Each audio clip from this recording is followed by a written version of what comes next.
Hello दोस्तों, मैं नेहा। आपका एसएनके स्टडी में स्वागत है। मैं बीए प्रोग्राम थर्ड ईयर के हिस्ट्री कराने जा रही हूँ। लेसन हमारा 5th है, राष्ट्रीय संघ व उसकी विफलता के कारण। राष्ट्रीय संघ का निर्माण शांति, सुरक्षा और मानवता के उद्देश्य से किया गया था। न्यायपूर्ण वातावरण बनाया जाए। सामान्य रूप से राष्ट्रीय संघ का मूल्यांकन 2 आधार पर किया जा सकता है।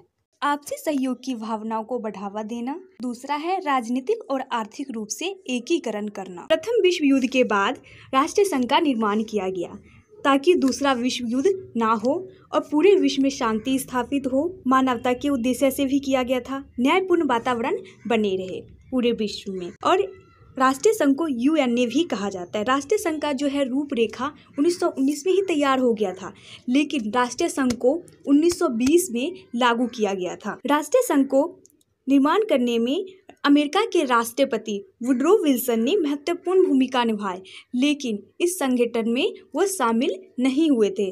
राष्ट्रीय संघ में 32 से 33 देश हस्ताक्षर किए और 55 देश इसमें शामिल हुए थे। राष्ट्रीय संघ का उद्देश्य था कि शास्त्रों में कटौती करना, सामूहिक सुरक्षा, विवादों को आपस में सुलझाना, विश्व में शांति फैलाना। राष्ट्रीय संघ का उद्देश्य था कि दूसरा विश्व युद्ध नहीं होने देंगे, लेकिन क्या हुआ? दूसरा विश्व युद्ध भी हुआ, जिसके कारण यह संघ विफल रहा। इस संघ का विफल होने का निम्नलिखित कारण है। जैसे कि पहला है उत्पत्ति संबंधित दोष। इसका निर्माण प्रथम विश्व युद्ध के बाद हुआ और पेरिस शांति सम्मेलन में किया गया था।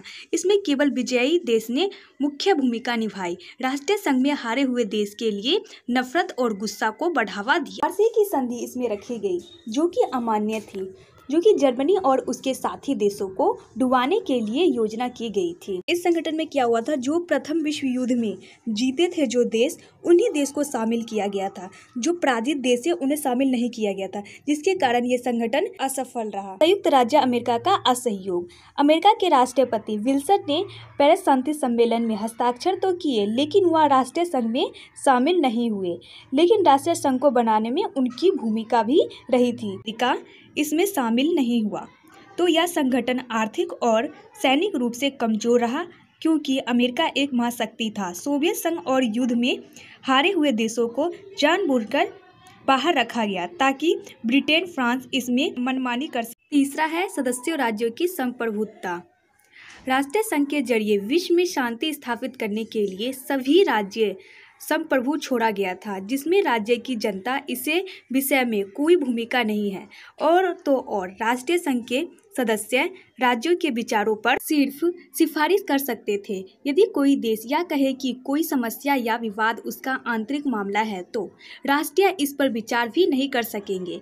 लेकिन यह संप्रभु समाप्त करने के लिए, बल्कि अपने संप्रभु के जरिए मामलों को सुलझाने के लिए किया गया, लेकिन यह भी विफल होने का कारण बना। अगर एक राज्य का दूसरे राज्य से विवाद होता है, अगर राज्य बोल देता है ये हमारा आंतरिक मामला है, तो राष्ट्रीय उसमें हस्तक्षेप नहीं करता था, जिसके कारण भी ये राष्ट्रीय संघ विफल रहा। राष्ट्रीय संघ उसमें हस्तक्षेप नहीं करता था और वही विवाद, छोटी विवाद बड़ा बन जाता था। सार्वभौमिकता का अभाव, यह भी एक कारण रहा था, क्योंकि राष्ट्रीय संघ उन देशों का समूह था जो कि युद्ध में हारे नहीं थे। भारत एक अपवाद था, वह ब्रिटेन का उपनिवेश था और वह राष्ट्रीय संघ का सदस्य था। ठीक इसी तरह कनाडा और दक्षिण अफ्रीका भी राष्ट्रीय संघ के सदस्य रहे। पश्चिमी जर्मनी तथा जर्मन के इसके सदस्य बनने से इनकार कर दिया। जापान ने 1939 में चीन के मंचूरिया पर हमला कर और इटली ने भी सैन्य पर हमला करके इसकी सदस्यता छोड़ दी तथा इस तरह ज़्यादातर देशों ने इसकी सदस्यता छोड़ी और राष्ट्रीय संघ विफल होने लगा। 5वां पॉइंट, संवैधानिक तथा संरचना में दोष। इसके पास खुद की कोई सैनिक बल नहीं था।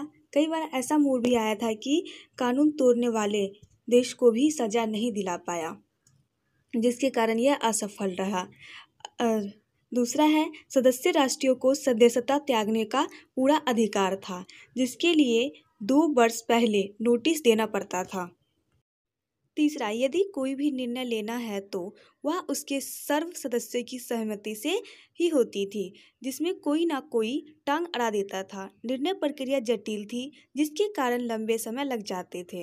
विश्व आर्थिक संकट, क्या होता है? विश्व में आर्थिक संकट आ गया था, जिसके कारण बैंक का दिवालिया हो गया था, भूखमरी छा गई थी, कारखाना बंद हो गया था, मुद्रा संकट आ गया था, जिसके कारण पूरे जो देश थे वह राष्ट्रीय संघ पे ही निर्भर रहने लग गए थे। इसके कारण भी राष्ट्रीय संघ असफल रहा।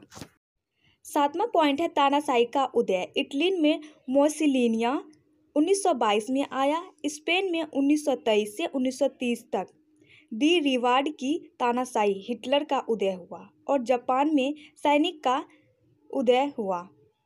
सोवियत संघ का स्टालिन अधिनायक शासक बना। इन सब बातों की नीतियों ने भी राष्ट्रीय संघ की विफलता में भूमिका निभाई। क्या हुआ था कि पूरे विश्व में तानाशाही का माहौल बन गया था, जिसके कारण भी राष्ट्रीय संघ विफल रहा।